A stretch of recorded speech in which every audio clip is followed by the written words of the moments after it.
Hello and welcome to episode 2 of the Free Throw Podcast. I'm Mitchell, that's Ben, that's Alex, and that's other Ben. So we got both Bens on the podcast once again, and you guys will find out which one I meant by other Ben. Anyways, a lot of things happened since the last time we had an episode, as that was pre-trade deadline, and we were thinking Ben Simmons wouldn't get traded.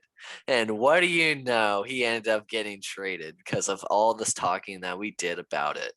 Yeah, Mitchell's optimism wasn't completely wrong. I was right this time. Yeah, something. But then again, yeah, we were able to complete the trade for James Harden. Ben Simmons got traded along with Andre Drummond and Steph Curry and 2 first-round picks for Paul Millsap and James Harden. Let it be known that I am in favor of this trade. I know I was listening to WIP and The Fanatic the past couple of days, and people are saying that we got screwed over in this trade. You got to look at it. Of course, First round picks don't matter when you kept your youth and Maxey and Thibault. First round picks are commodity. And the second first rounders of 2027. Exactly. 8 protected picks, so that is a good thing, I guess. Oh, that leads me to a great tweet today from Howard Eskin. All right, let me just find this right here. Oh, there it is. So today was obviously James Harden's introductory press conference to the Philadelphia media, and he had his first introduction to Howard Eskin. But this is not about it. This is Howard talking to Daryl Morey. So this is from Roy Burton, the Broad Street Line. He said James Harden speaks to the media for the first time since the trade. That's in quotations. Howard Eskin. So Daryl, is it true that you can't trade a first-round pick until 2029? He asked no other questions to Doc Rivers or James Harden about anything else. He decided to ask Daryl, could he trade or not trade a first-round pick until 2029? Yeah. So Howard's just asking all the questions in the world right here. But anyways, what are you guys' thoughts about this trade? Do you like it? And if you were to give it a grade, I would say from between a 1 and a 5, what would you give this trade? I would say I agree with that. I think it's 4 for both teams. If we're looking at it from both perspectives, Philly gave up a player that didn't play for them this season at all. We gave up Seth Curry, who, if Harden plays well, will replace that shooting and add more scoring and passing and other things. Maybe volume and 3-point percentage is probably a little bit lower for that. But you give up Andre Drummond, who is probably the biggest loss in this trade in terms of like not getting anything back for it. The first round pick was reasonable. The second first round pick in 2027 doesn't really matter that much. But the trade obviously could come back to bite us if we don't win championship. Well, first of all, I don't know what you're going on with Andre Drummond. He's a backup center and he's a fossil. So no, but I'm not saying that he's a massive loss, but he was the biggest loss in this trade. No. What are you thinking? I mean, we got Paul Millsap back. Technically, yes, Seth Curry was the biggest loss in this trade. Okay, but you just went back on your statement. You see what I'm going here. Seth Curry was the biggest loss in this trade. But let me say, first of all, would I trade Seth Curry for James Harden in a heartbeat? Yes. Absolutely. Would I trade Andre Drummond for James Harden in a heartbeat? Absolutely. And by the way, those 2 first-round picks, as long as you're good, they don't matter. Yeah. They don't matter. They're going to be worthless anyway.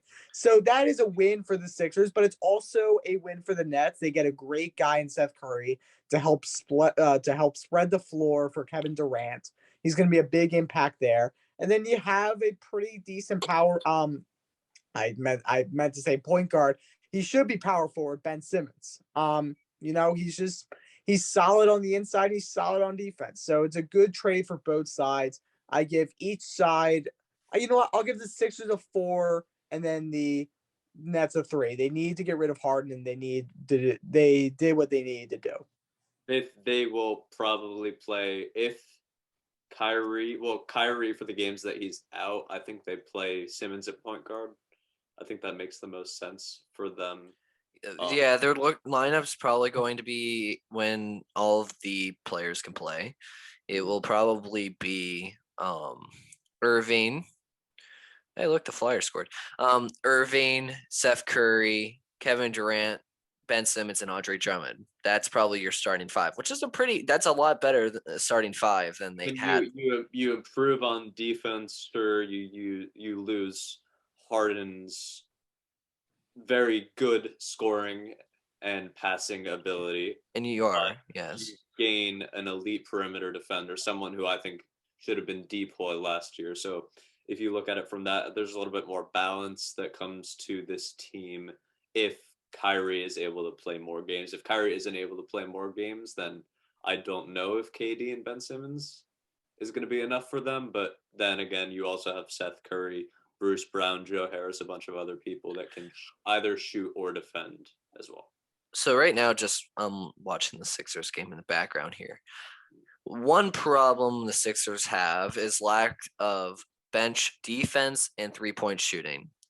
And let's see if this three from Shake Milton goes in. It's not. That's 7 consecutive missed threes for the Sixers from Furkan Korkmaz, Shake Milton, and George Niang.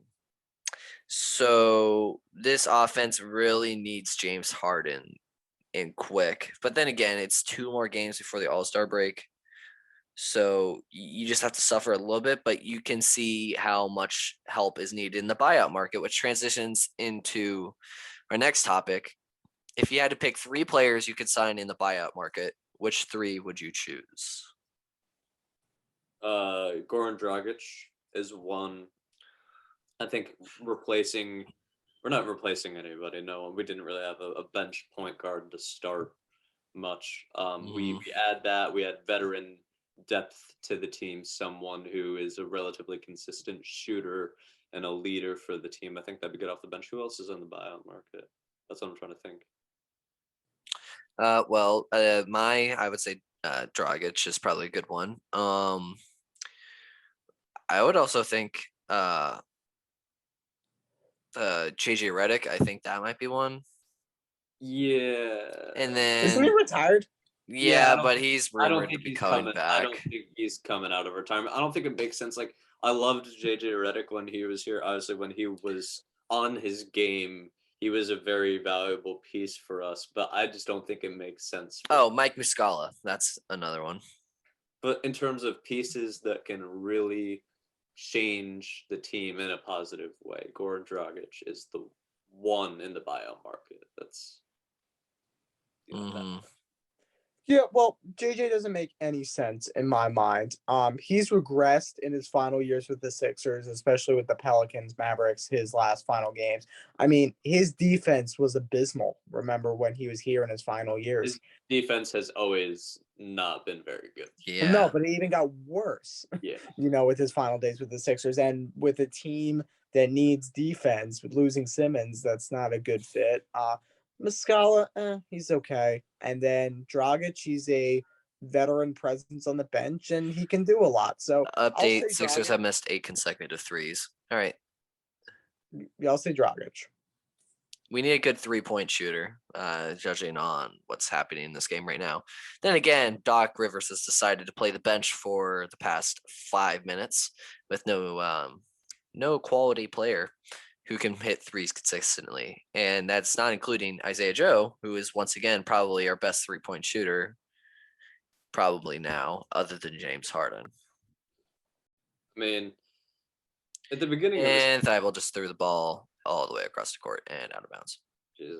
George Niang at the beginning of the season. I think George Niang was probably my pick to be like that next best shooter next to Seth Curry. And he still kind of is, but he's kind of not really done a ton of recent games. I mean, I agree with that.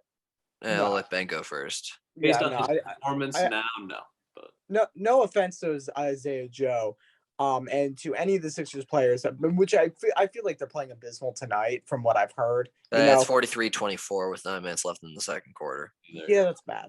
But here's the thing. I was at the game against the Cavaliers on Saturday, was it? Yeah, Saturday.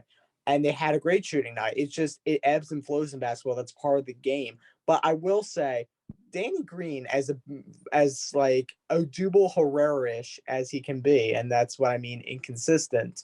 I mean, he's a really good shooter. I think Green could totally be better than Joe on a given day. You can give a little bit of better comparison than Odubel Herrera in terms of Oh, inconsistency. I see where you're coming from, but I even would go for more of like somewhere between like a Gene Segura and an Odubel Herrera.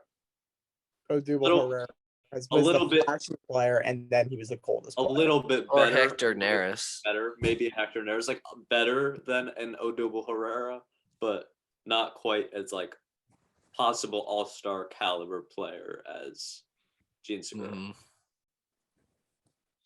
And Ben, what are your thoughts on what just in general, what do you think this team still needs?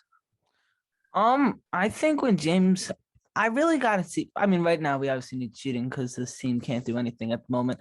But in the future, when James Harden gets here, I think we might be okay. But Yeah, definitely. I gotta see what flaws we have when James Harden plays those first 2 or 3 games, and then I'll get back to you on that. Mm-hmm. But I will say the most impressive part with this trade from Daryl Morey is keeping Thibault and Maxey and giving up 2 meaningless picks. I mean, they're first-round picks, but when we get into the playoffs, the picks really don't really like matter unless you're getting some crazy steal like the Sixers got with Maxey. But also, assuming the Sixers don't fall off, they're also late round picks as well. Yeah. So, and then 2027, it's 2027. I mean, we can't really and a top 8 protected. So there's kind of yeah. So I mean, we can't really predict all the way out to 2027 what's going to happen. So that pick doesn't really matter as much as 2022 one. But I mean, keeping Maxey and Thibault is really just the biggest eye opener for me with that trade because they're the 2 futures of this franchise, I feel, and keeping them with Harden now will be possibly unstoppable because you have being bad again. You have the defense with Thibault and Embiid, and then everyone else they can play defense somewhat, and everyone can score in that lineup. So I mean, it was pretty incredible how Morey got around that. I think that Harden too can be a good mentor. I'd like to see him be a mentor for Thibault. I don't know if it's going to happen, but I want to see Thibault get a consistent shot of some kind. He is never afraid to take shots. He has a good form. I just think he needs to not, like sometimes I'll see him pull up a shot. Maybe he'll hesitate a little bit, then take the shot, or just not make the smartest decisions. Maybe sometimes rush a 3. Or like I said, be late on a 3. I just want to see him get the best scoring opportunities he can, even though he isn't afraid to shoot. So I think that Harden can. And in the little bit I heard from the Harden press conference today, he said that he loves Maxey in his game, and he said that he will for sure be teaching Maxey some things. So that'll be good for Maxey as well. Mm-hmm. And he should be helping out Thibault. I mean, I feel like that's part of the reason they got Harden in here was to teach these young players a thing or two. So I would hope so, but I don't know. Like some players maybe don't always accept that role of veteran mentor. That's true, but I feel like Thibault would be the one too. Yeah. Jesus, the Sixers are 3 of 13 from 3-point range. And it's now a 21-point game because our shots are getting so unlucky and the refs are just being so awful. Like that ball was halfway down the net and it went out. Of course. It's just one of those, if that 3 goes, all right, my God, the Celtics are just making the weirdest of shots. Like that was just like a pull-up 3 over Matisse Thybulle, and now they're 10 of 13 from 3-point range. What in the world? It just came up on my screen. That was ridiculous. Yeah. So on that note, Sixers definitely need James Harden as quick as possible, and they need to figure out to become more consistent shooting because that is a problem right now. In shorter terms. It's a problem for this game. Wasn't for the Cavs. Again, ebbs and flows. Yeah, as I say, if they could consistently tap that Cavs game shooting, they're going to be amazing. However, they have games like these, and their defense, they basically need to score as their defense. If they can't score, their defense is going to suffer, which leads to these dramatic offensive explosions for opposing teams. And if their offense isn't working. To be fair, the Celtics are on a little bit of a win streak, but nonetheless, we do have to be able to not let these massive runs happen. And that part of that is maybe not, like you said, like our offense is bad, but it's because our defense is bad. Exactly. Well, throughout the end of the season, I can see the Sixers probably making their way up into the top 3 seeds. However, I don't think they can be able to regain that number 1 seed. However, it is close.